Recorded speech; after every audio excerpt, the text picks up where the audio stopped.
Hari ini kita akan bercerita tentang orang tua dan anak. Anak memiliki karakter atau temperamen yang berbeda-beda. Dan seringkali orang tua atau anak merasa bahwa mereka tidak cocok. Nah, padahal kita perlu pahami bahwa perbedaan usia antara orang tua dengan anak itu adalah 2 dekade lebih, bahkan ada yang mungkin 3 dekade, 20 tahun lebih, 30 tahun lebih.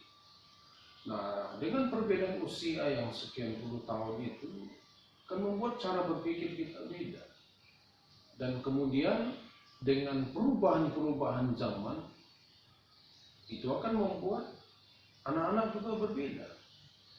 Para orang tua perlu memahami bahwa mendidik anak tidak bisa digeneralkan. Sama seperti kita dulu dididik, seperti itu kita akan mendidik anak kita. Belum tentu cocok.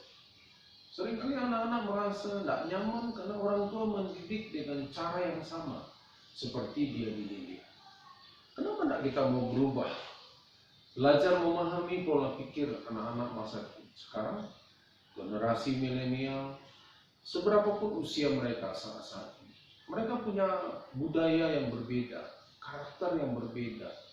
Sehingga kita pun orang tua perlu belajar, memahami, mengerti, supaya tidak ada konflik di rumah.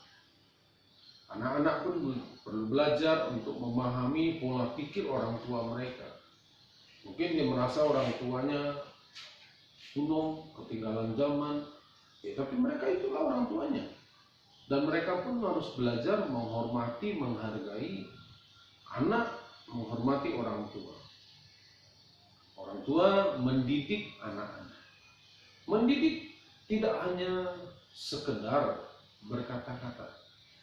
Karena kita perlu pahami, anak-anak dia akan lebih mengikuti apa yang kita kerjakan daripada apa yang kita katakan.